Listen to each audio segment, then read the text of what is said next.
When it comes to OSU, one of the most asked questions is, how do I improve? There's no simple, easy answer to that, but I'm going to try to help. This is the first part in my series of improving on OSU. I'll be making videos focusing on certain things such as hardware, best practices, mentality, body position, as well as specific things like reading, stamina, and so on. I'm not doing these things in any certain order, just whatever I feel like. So with that being said, this video will be about tablet area and grip, how to find the one for you, as well as why copying other people's tablet area is not quote-unquote big brain.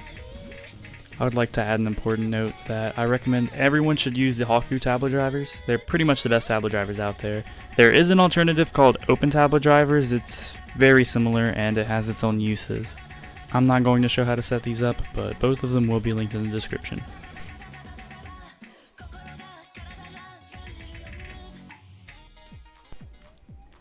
The first thing to keep in mind when setting a tablet area is actually your grip.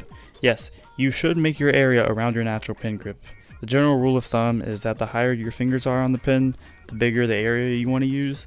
There is a reason for this. Basically, the higher your fingers are, the easier it is to make bigger movements. So if you hold closer to the bottom of the pin, your area would ideally be smaller. There are other factors, such as the angle that you hold your pin at, but that has more to do with the position of your tablet and your area, not so much the dimensions of your area. The second thing to keep in mind when finding your tablet area is this little setting called force aspect ratio. Now to some, this setting might not seem important, but trust me, it definitely is. This tweet by Rafis can explain it. Now I'm not saying that you can't have an area without this setting checked.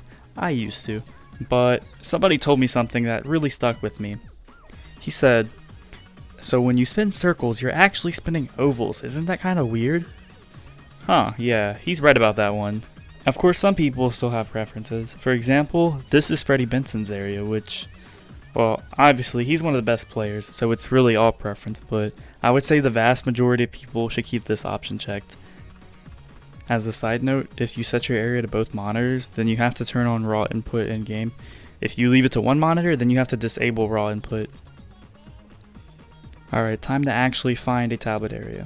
You will want to start from a full tablet area while also keeping the force aspect ratio box checked, and try playing. For 9 out of 10 people, this will be way too big and feel like you have to move way too much.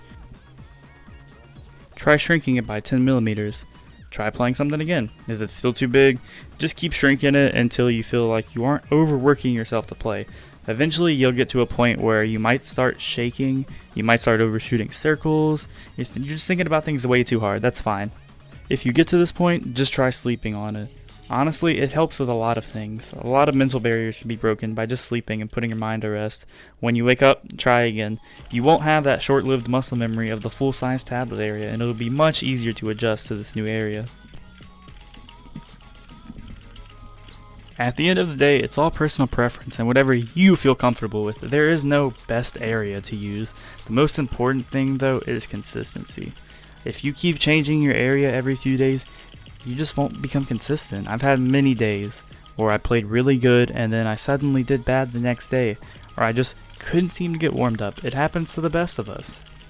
I've said this one thing for a very long time, and it has been on my profile for a very long time too.